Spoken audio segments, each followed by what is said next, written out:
we know that early child development is actually crucial to what happens to children in school. What happens in school is crucial to what happens post-school in the world of work, which is important for income, where you live, and in terms of health and health inequality. So it all starts at the beginning of life, not just because of health of children, but because of the consequences of early child development for what happens later. And we know that adverse childhood experiences have a dramatic impact on mental health subsequently, and increasingly the evidence shows on physical health. So good early child development has the positive component of nurturing, supporting, and so on, and the negative of adverse childhood experiences. And both of those follow the social gradient. The greater... I apologise for interfering.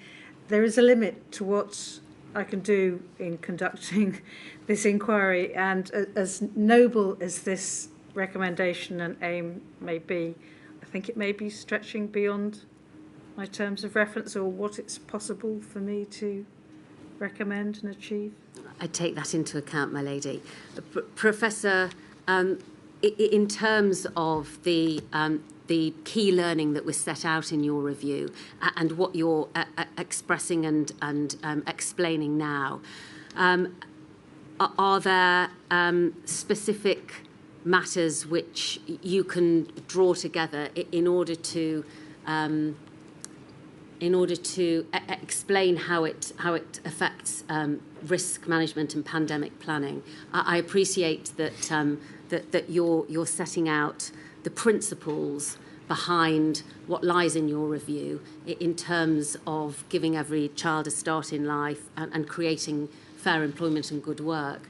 But are you able to draw that together and bring it back to what Her Ladyship has to consider in terms of recommendations in this module of the inquiry? Yeah, my general view is that if you look at the evidence from previous pandemics, including the current one that we're considering, that the impact of the pandemic is very much influenced by inequality, pre-existing inequalities in society, including inequalities in health. Yes. So action, it's not just specific pandemic planning. It's not just whether there's a report somewhere in government about planning for a pandemic. You've got to plan for better health and narrower health inequalities, and that will protect you from a pandemic.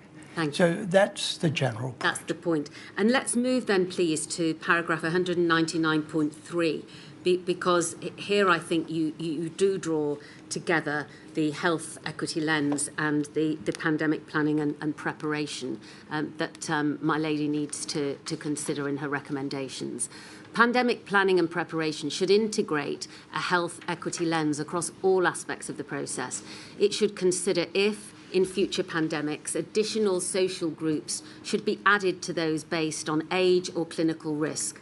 This could lead to prioritising access to testing, PPE, vaccines and antiviral medications.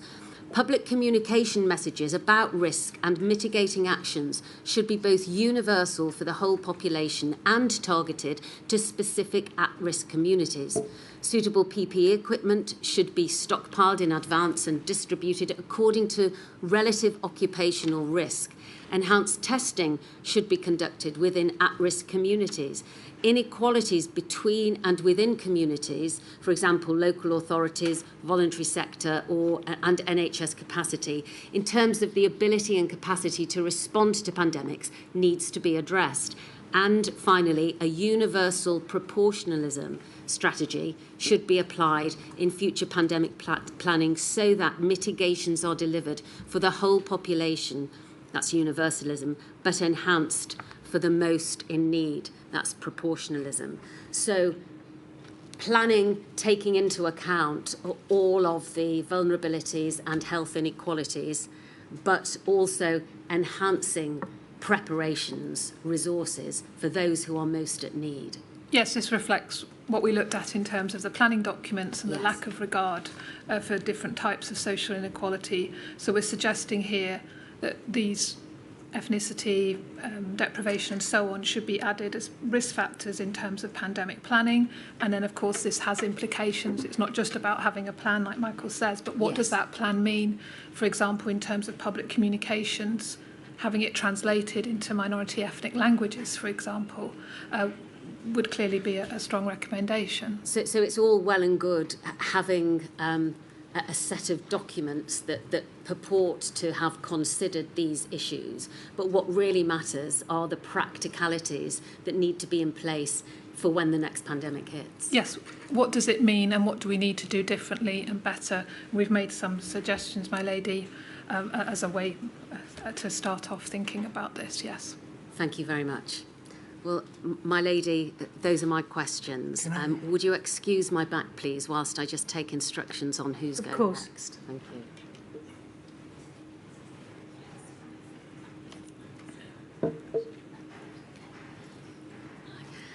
My lady, as with other witnesses, you have given a provisional indication that those representing the COVID Bereaved Families for Justice UK are entitled to ask questions on a particular topic. And I think Miss Munro, King's Counsel, is ready to step up and ask her questions now, subject to your ladyship's permission. Certainly. Yes, please, Miss Munro. Thank you.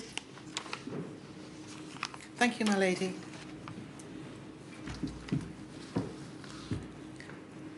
Good morning, Professor Bamborough. Good morning, Professor Marmot.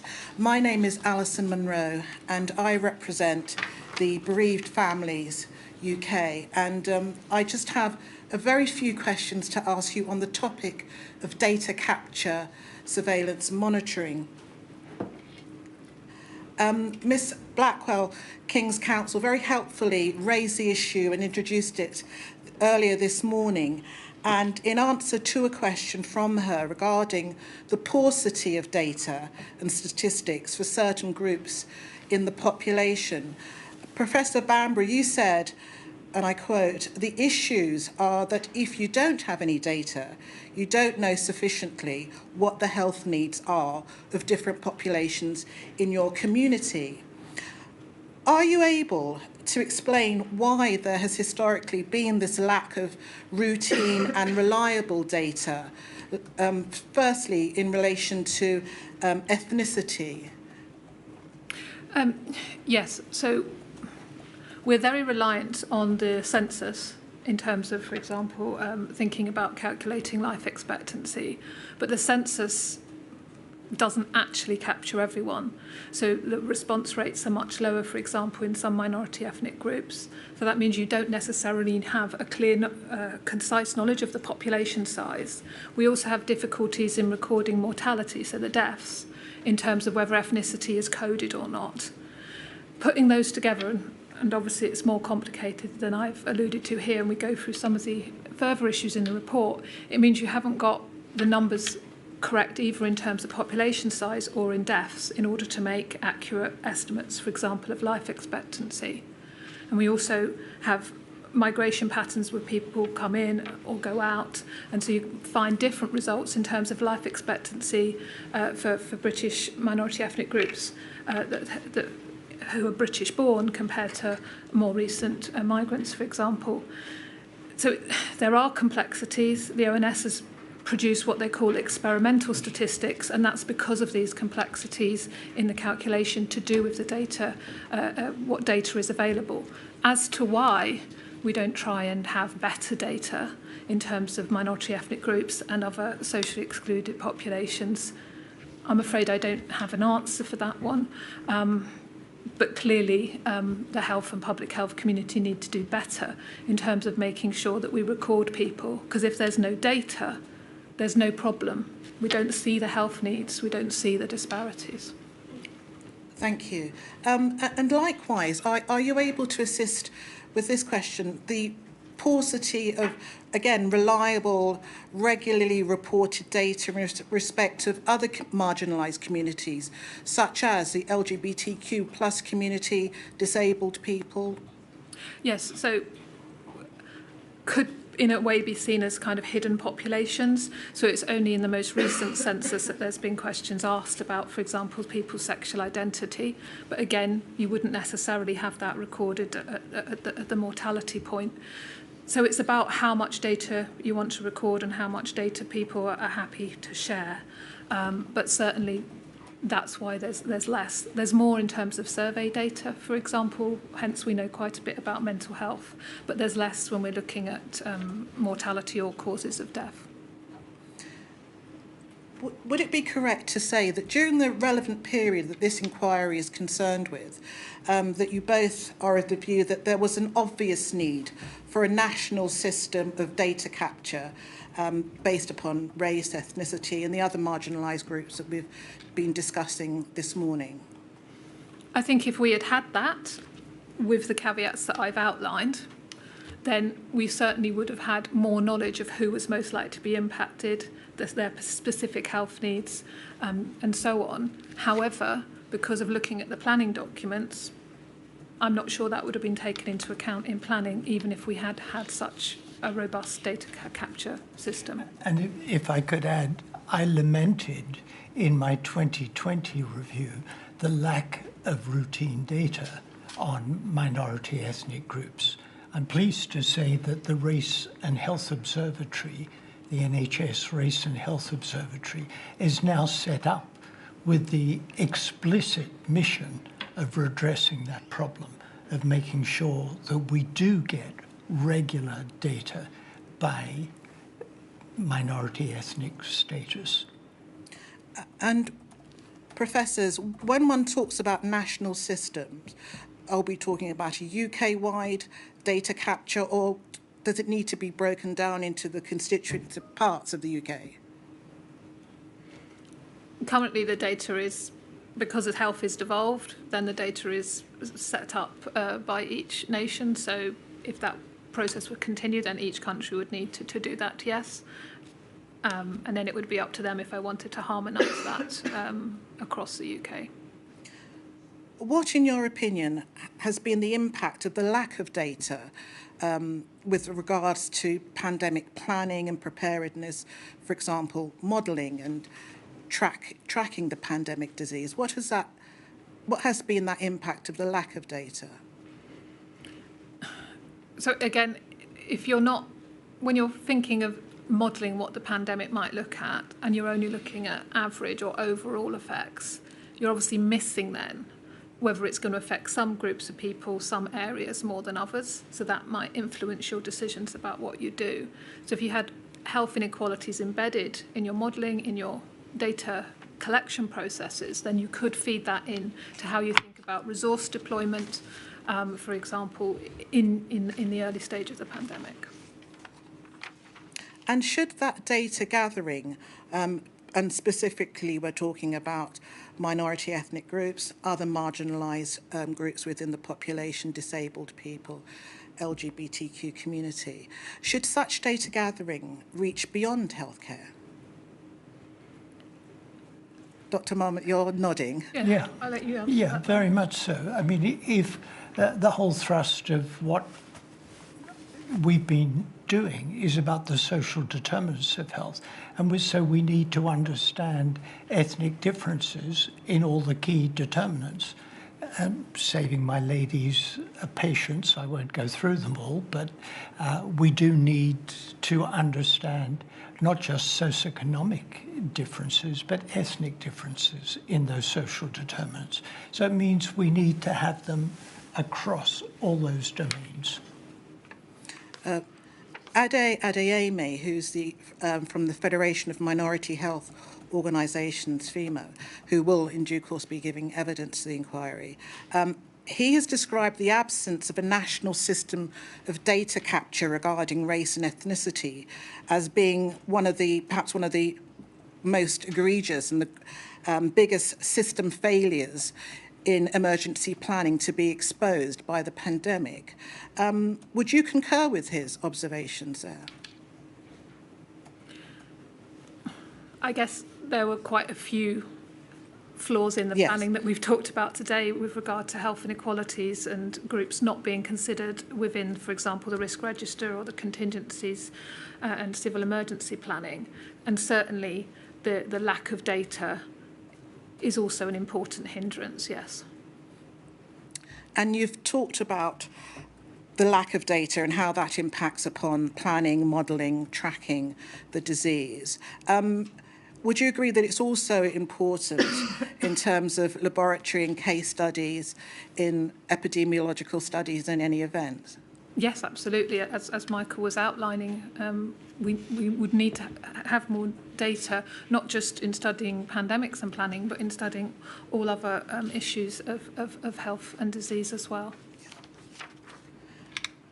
And finally, if we can just go back to your conclusions, if we could have it up, please, my lady, page 83 of the report. Which of the questions you're going to ask is this one, Miss Monk? Yes, my lady, yes, it is. It's the last. I've changed the order slightly, I think that's.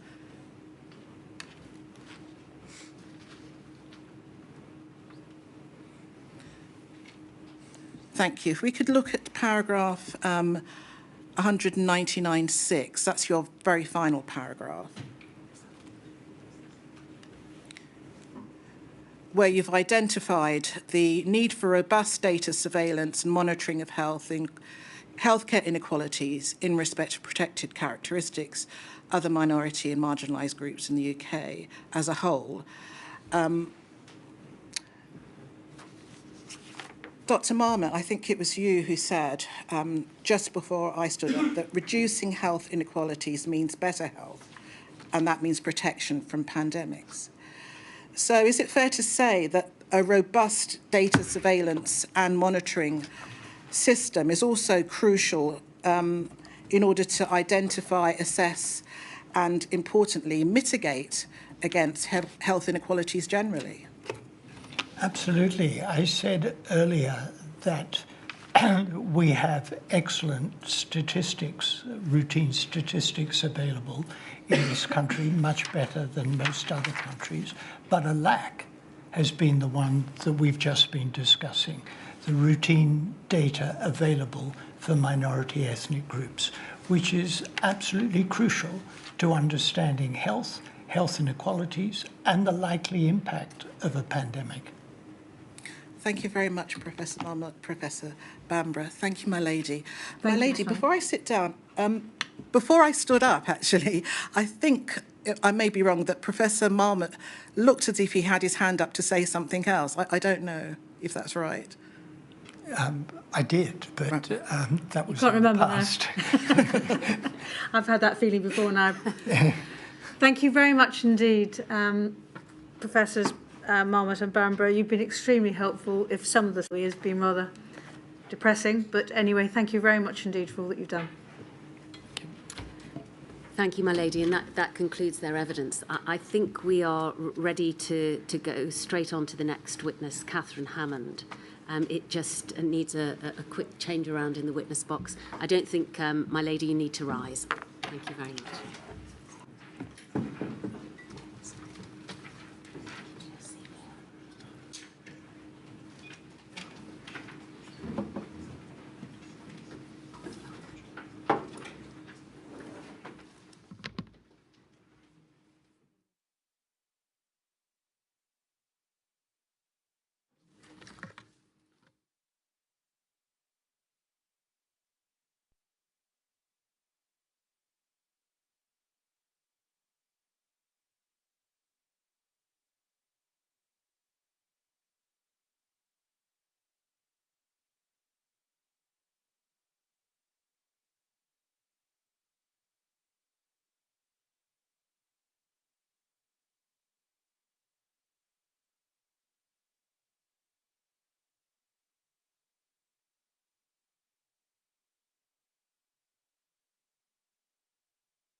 If the oath or affirmation could be put, please. I'd just like to repeat after me. I do solemnly, I do solemnly, sincerely and truly declare and affirm that the evidence I shall give that the evidence I shall give shall be the truth, shall be the truth, the whole truth, and nothing but the truth. and nothing but the truth. Thank you. Thank you for coming a bit earlier than expected, Ms Hammond. Very No grateful. problem.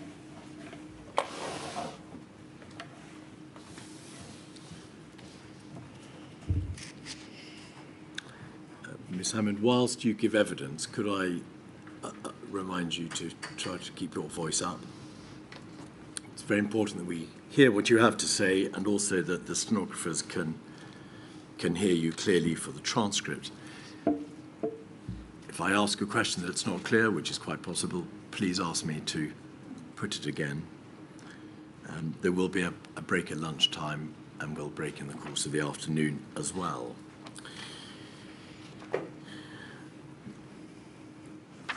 May I please commence with just some of the administrative matters relating to your evidence. You've produced 2 witness statements, I believe. The first witness statement dated the 3rd of April 2023. Could we have that please on the screen? 145733.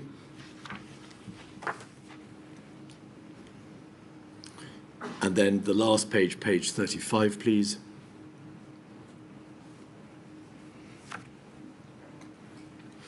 Is that your statement of truth and your name? It is. And then your second statement, incongruously perhaps called the third witness statement, 203354. Thank you. And no, it's a supplementary witness statement, not a third, although I think it says statement number 3 in the top right. And then page 4, please. Again, is that the statement of truth, which you've signed, and your name and date? It is. You've produced very helpfully a number of exhibits. We won't go through them all, or perhaps even many. But have you also made yourself familiar with the corporate witness statements provided on behalf of the Cabinet Office, in Yes. which, of course, you worked during part of the relevant period? You've seen and considered, no doubt, the statements from your colleague, Mr. Hargreaves.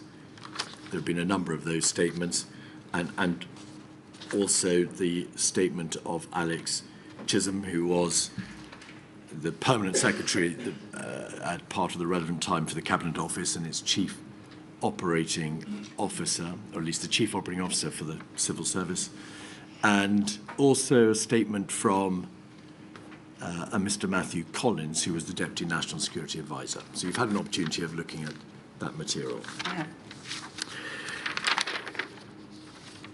Ms. Hammond, in August of 2016, you became the director of the Civil Contingency Secretariat in the Cabinet Office. Is that the same job that Bruce Mann, from whom we heard yesterday, held a few years prior to your occupation of that post, in fact, between 2004 and 2009? Yes, it is. And is it the same job, in fact, that Mr. Hargreaves, to whom I've just made reference, who provided the corporate statements, has held since you left that post in 2020? I think you left in August 2020 and he took up the position in October 2020. That's right, although the structure has evolved since then, and Mr. Hargreaves now leads the COBRA unit rather than the Civil Contingency Secretariat as a whole. Indeed. Now, Ms. Hammond, it's plain to the inquiry that you're not responsible, of course, for the drawing up, let alone the management and supervision of the EPRR systems in this country. You're also not a corporate witness for the whole of government. But are you in a position to assist the inquiry with areas relating to the EPRR system that might technically go out with the precise functions identified as the director once upon a time of the Civil Contingency Secretariat? I will do my absolute best to assist. Thank you. maybe start with the position of the Cabinet Office.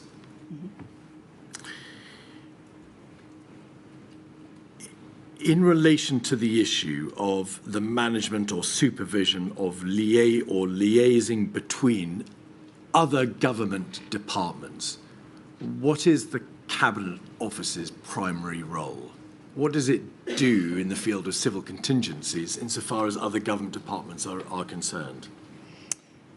The Cabinet Office role is primarily one of coordination between departments. That, I think, is the simplest way of putting it. So it supports government decision-making, it acts as a broker, it promotes and advances as best it can the corporate position of the government. It helps set it out, it helps manage it, and it helps bring about proper and efficient government, which is an extremely complex area. And I would add to that list manages effective decision-making, which is a really important Cabinet Office function. In the context of the Civil Contingency Secretariat, of which you are the director, is that the broad function of the Secretariat in the specific field of civil contingencies, or was it when you were there? Broadly, yes. So, as the director, your Secretariat was responsible for coordinating government preparation. It was responsible for oversight of the necessary policies, the documents, the guidance that would go out to various parts of the government, as well as ensuring that in practice other parts of government stepped up to the mark. You had to supervise to a very large extent what went on. I wouldn't describe it as supervise. There's a well-established lead government department model, which I know the inquiry has heard evidence on already.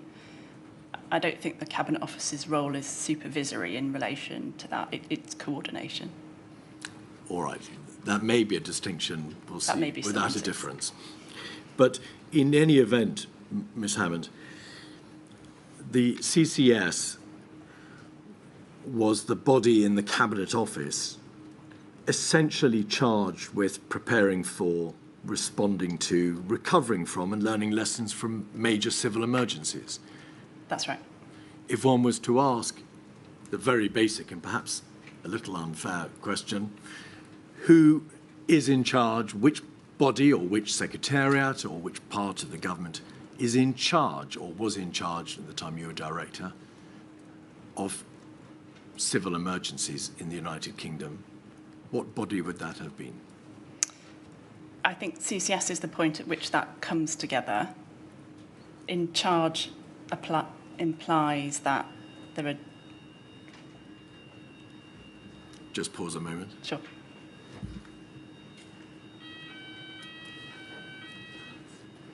Haven't touched anything. No.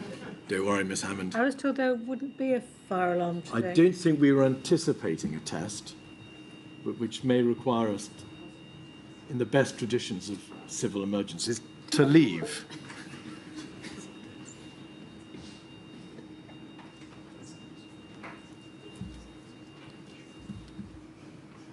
Or not.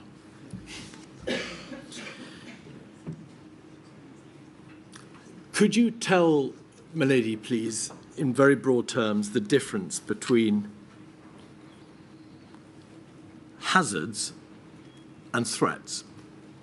Were they matters which were regarded as different beasts and to which the government would, in very general terms, respond differently? So, in simple terms, a hazard has a non-malicious cause and a threat has a malicious cause. Both threats and hazards give rise to risk, which is a combination of likelihood and impact. And forgive me, Mr. Keith, I've forgotten the second part of your question. It was simply to ask you to identify whether or not the government, in very general terms, responded differently to hazards as opposed to threats, as opposed to identifying the conceptual difference. There's a lot of commonality between the two. there are some capabilities that are essential for both, the police being the most obvious. The departmental responsibilities are different, so it tends not to be quite the same departments focused on hazards as on threats. But a lot of the same underpinning doctrine is used between the two, particularly around risk assessment. So hazards are, as you say, non-malicious matters. They are risks with non-malicious causes, such as flooding or infectious disease. Exactly. And threats, which are known as risks with a malicious cause, would be, as you rightly said, something addressed by the police, terrorism, cybercrime, a cyber attack, or a CBRNE attack, a chemical, radiological, biological, nuclear explosive attack. It's malicious. Anything with a malicious actor, yes. All right. Now, the Civil Contingency Secretariat used to sit within a part of the Cabinet Office called the National Security Secretariat. Is that correct? Correct. And was that, and perhaps that it may still be, headed by the National Security Advisor? Yes. And the National Security Advisor is the senior advisor in government on national security. Were there, when you were a director, a number of Cabinet Office national security, NSC, National Security Council committees, Yes. which addressed both threats and hazards? There tended to be a division between the two. So the subcommittee, which was most concerned with hazards, had the acronym THRC, Threats, Hazards, Resilience and Contingencies. It tended to focus more of its efforts on hazards. Was there a committee called the National Security and the NSC Officials Committee? Yes. Which was comprised, as it says on the tin, by officials, Yes. and which would meet to discuss, in general terms, malicious threats? It could take either threats or hazards. I didn't attend that committee routinely, but I think it spent more of its time on threats than on hazards, would be fair to say. How often did the threats, the malicious threats, Officials Committee of the National Security Council meet, in your experience? It varies over time, but on a regular basis. Weekly? Yes, sometimes weekly. That sounds rather more serious, my lady.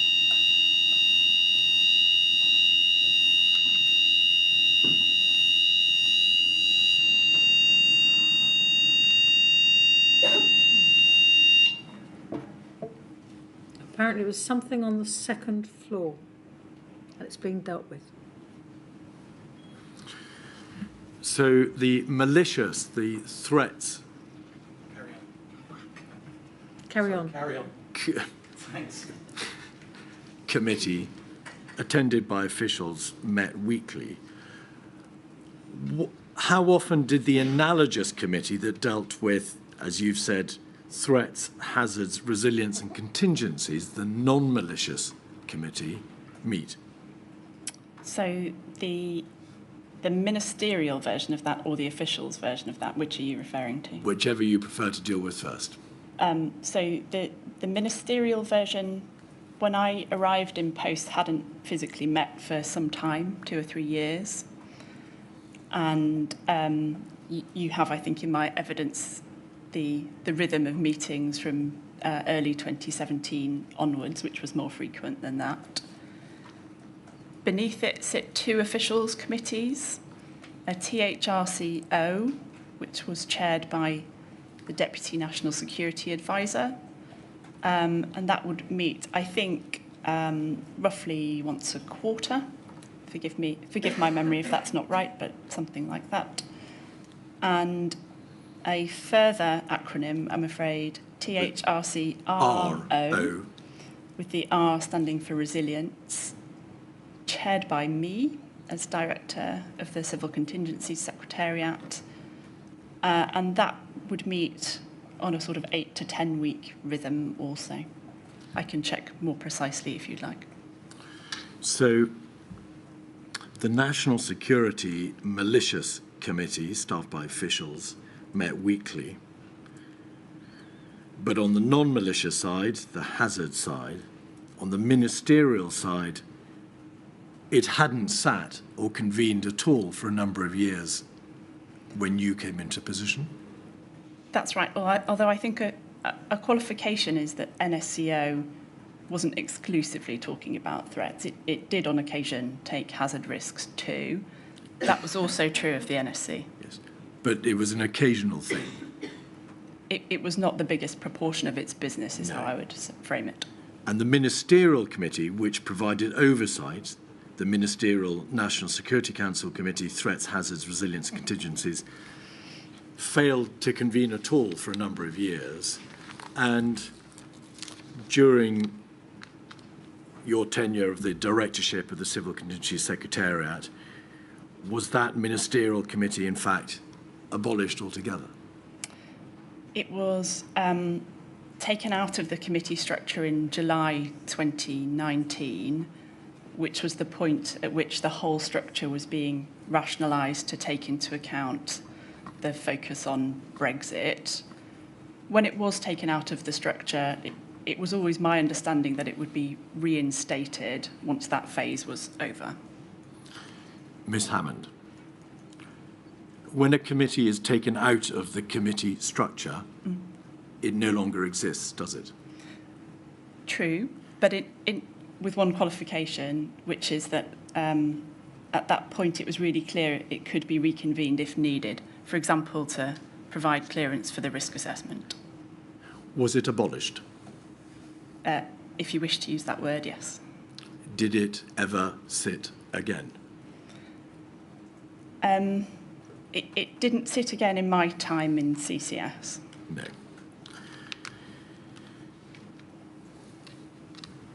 There is evidence before the inquiry and before my lady that there was a sense in government that more focus was paid to threats, malicious threats, than to non-malicious hazards. In terms of the roles of the National Security Advisor, his or her deputy, the amount of time devoted to those two issues. Would you agree? Yes, I think that is true of the centre of government. There are obviously a lot of departments who focus more on hazards than on threats. Yes. The evidence shows that in terms of the ministerial side and the lines of accountability, there were a number of ministerial roles that may have been responsible for civil contingencies and general resilience. So could you help, please, my lady, with explaining the difference between the positions of the Minister for Implementation, the Minister for the Cabinet Office, and the Chancellor of the Duchy of Lancaster? We've been confronted with a number of ministerial roles, and it's not altogether clear. I think some of the lack of clarity comes from the fact that the Cabinet Office ministerial structure isn't fixed. It changes over time. The period you're considering includes change of government. Basically, the first two ministerial positions you described are the more junior in the Cabinet Office, and CDL is the more senior, the Secretary of State level minister. And is the Chancellor of the Duchy of Lancaster, CDL, responsible solely for civil emergencies, general resilience, or is that a ministerial position, post, which addresses an omnibus of different areas? In my time, he had a very wide portfolio, yes. The Minister for Implementation is something different. Did the Minister for Implementation deal with the following areas? Cross-government delivery, civil service, human resources, fraud error, government digital service, government security group, government property, government commercial function, and resilience? I couldn't verify the whole list, but does that sound about right? It sounds about right. Yes. So in terms of relative ministerial clout, where did civil emergencies, resilience, and non-malicious threats come in the general order of things, and non-malicious hazards come in the general order of things? Well, in terms of clout, Cabinet Office ministers tend to have rather a lot of that. Sitting at the centre, close to the Prime Minister, that they can wield a lot of influence. In my time in CCS, Cabinet Office ministers did use that clout in relation to civil contingencies. We had 2 CDLs who paid close attention to this, and likewise ministers for the Cabinet Office. But as you rightly say, it's part of a busy job. When you say CDL, do you mean the Chancellor of the Duchy of Lancaster? I do, sorry. No, you don't need to apologise, but if I may just very gently suggest that acronyms aren't always welcome in this room. Understood. So, Chancellor of the Duchy of Lancaster. The Civil Contingencies Secretariat was, as you absolutely correctly said a few moments ago, split after your time as the director. And it was split into 2 parts. The COBRA, and I'm going to use the acronym, the Cabinet Office Briefing Room unit, which went into what is called the National Security Secretariat, and that is, I suppose, the physical or the direct part of government dealing with crisis management. And the second part, the Resilience Directorate. Yes. Can you assist with why, after the onset of the pandemic and its impact, the Civil Contingency Secretariat was split into 2 parts and then posted, if you like, in different areas of the Cabinet Office? What had led to that split? Well, I think the answer is in the report that you have from Mr. Rycroft and Mr. Wilson. Crisis Capabilities Review. Correct. I have to say I was not part of those discussions, so I can't really describe to you any more than that. But if you know of the report, Ms. Hammond, and you know its authors, you surely know of the very general conclusion in relation to the COBRA unit. Yes. And what is it? I think in broad terms they recommended consolidation of those response resources and separation from the planning teams. Could you elaborate on that? Well, I think the role of the Resilience Directorate is to focus on risk assessment and long-term planning. The role of the COBRA unit is to respond when something has happened. So the separation of those 2 functions is part of the recommendation, I think, in order to allow for sufficient focus on both. Would you agree that the Crisis Capabilities Review reached the conclusion that there was a need for that split, for the functions in your former secretariat to be split, because under the intense pressure of COVID, the generic governmental system in the CCS had not performed terribly well? Now, it's nothing to do with the individuals, it's to do with the structure. I think that's the conclusion reached in the report, yes. I'm not sure I would agree with it. The Cabinet Office Briefing Room is the United Kingdom's national crisis management capability, to use a phrase from your own statement. And did it essentially, and does it essentially, manage national crises? Yes, it's where you take... COBRA is a cabinet subcommittee that takes decisions quickly in a crisis.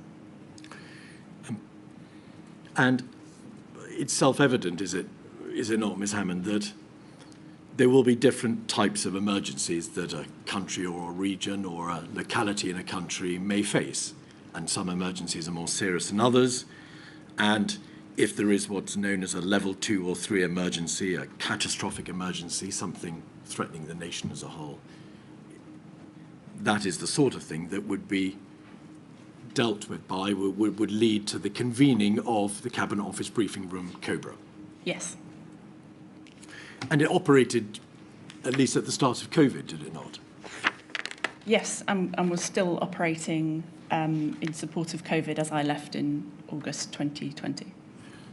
Did it continue to be the primary body leading the defence to COVID? Do you know? Or were its functions in practice taken over by ministerial implementation committees, COVID operation committees and the like? For the period I was in post, those things operated in parallel and had slightly different functions. One of the key things that COBRA did was bring together for-nation decision-making at the most senior level. Some of those other groups you've described did more detailed work on specific policy areas and issues. So the two operated in parallel for quite some time. But not all the time? Whilst I was in post, both were in operation, I think. But you, of course, left the directorship of the CCS in August of that first terrible year. Correct. But you're aware that thereafter, COBRA, the Cabinet Office Briefing Room, played less and less of a role, and the other committees to which I've made reference began to take over. I'm afraid I can't give you evidence on that point. That would be for others. One other important area dealt with, or one other area within the functions of the Civil Contingency Secretariat was dealing with training, doctrine and standards. Training appears to be a relatively self-evident word, as is doctrine, but there are a lot of references to standards in the paperwork. What do you mean by standards? What is meant by standards? Standards, the process of describing what good looks like.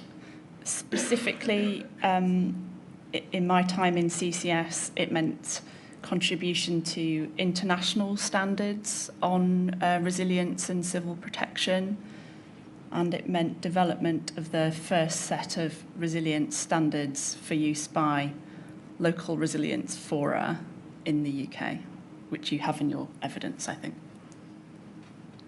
As part of the Cabinet Office's management of training, doctrine and standards in the field of civil contingencies, was it a co-manager, in fact, of the United Kingdom's sole planning college? So the Emergency Planning College, which I think is what you're referring to, the contract for the operation of that was managed by CCS. The college itself was managed by a private sector provider. And was that the sole institute or body for the training of central government civil servants, of local authority responders? No. Or were there other bodies? No, not the sole one. It's the only one with that link to CCS. There are other training providers. There are universities who provide training. So it's certainly not the only point you can go to for it, no. But it is the sole formal institute with the imprimatur of government with it that provides training at the behest of the Cabinet Office. It's the only one with a link to the Cabinet Office, yes, but others provide quite similar material. All right. Can we then turn to the principle and the notion of lead government departments? We've heard evidence about lead government departments, and the principle appears to be that under the system of civil contingencies, the lead government department will be responsible for identifying and managing risks which arise in whatever area that government department has responsibility for, and then it will take on the obligation of making sure that its own approach to those risks is properly managed and assured, which is another word for being tested, and also that thereafter it takes responsibility for responding in central government to whatever the emergency is which engages it. So in the context of a pandemic, infectious disease, it's obviously going to be the Department of Health and Social Care. Broadly, yes, with one qualification that lead government departments are called lead for a reason. It's not assumed that they would do that on their own. Indeed. You have, I think, a really good description of how that system works with other departments in the statement from Sir Philip Rutnam, who describes that both from the perspective of his departments in the lead and in support of others. Was Mr. Rutnam the Permanent Secretary at the Home Office until February 2020? I think that's right, yes. Yes. So just to introduce a bit of history, the principle of lead government department, I think, has its genesis in a parliamentary question in July 2002, and then guidance was issued by government in March 2004. And would the lead government department therefore lead coordination on all phases of emergency management? Yes, working alongside the Cabinet Office. And if, in the course of reacting to and dealing with the management of an emergency, it becomes apparent that it is more sensible that a different government department responds, then there can be a change in lead government department. So, for example, I think in your very own statement, certainly that of Mr. Hargreaves, you give the example, or he gives the example, of how, in relation to severe flooding, the lead government department might change from DEFRA, which obviously bears the primary responsibility for dealing with the environment, to DLUC, the Department of Levelling Up Housing and Communities, on recovery, getting through the aftermath of the emergency. Normally that change reflects a change in the phase of the response, exactly as you say, moving from dealing with a live event into returning to normality. And it reflects, as you said before, what those departments' standing responsibilities are. And once a lead government department takes responsibility for managing the response to an emergency, to what extent can the Cabinet Office intervene or take charge or manage? Does it have a formal position thereafter, or is it a matter of political persuasion and ensuring by personal contact and by virtue of the importance of the Cabinet Office that things are done? It would be a very close working relationship, and depending on the magnitude of the risk, would be a joint decision between the lead government department, the Cabinet Office, and Number 10 on whether, for example, to activate the COBRA committee. Once an emergency ensues, does the Cabinet Office have any formal powers to ensure coordination and accountability across departments? Well, it has the power of being the department at the centre of government. I think if you're asking me to point to a power in a piece of legislation, I can't do that. But that convening power of a department which has oversight across others, I wouldn't underestimate. The former Cabinet Secretary, Lord O'Donnell, in his evidence has indicated that the Cabinet Office had no formal powers to ensure coordination and accountability across departments. We had political persuasion. Would you agree? I'm sure that's technically right, but I would say in my time in CCS, I can't really think of examples of departments saying you have no formal powers and walking away on that basis. Is it possible to identify, and was it possible to identify during COVID, a single government department in charge so that the world, globe or this country or its citizens could understand that there was a particular body in charge? I think in a crisis like COVID, which drew on the responsibility of a very large number of departments, COBRA was the body in charge. It drew together those perspectives and made big decisions, including some of the moves into lockdown, for example. That went well beyond the responsibilities of any single department. But over time, the relative importance of COBRA's role diminished, and other power structures, the ministerial committees and so on and so forth, grew in strength, did they not? They were certainly added to that decision-making landscape, yes. All right. Are you moving to a different topic? Yes, Milady, that's a perfect moment. Right, we'll break now, and I shall return at 1:45. And I just need to warn everybody that we're finishing today, in case they wish to make arrangements, at 4:30 latest. Thank you. All rise.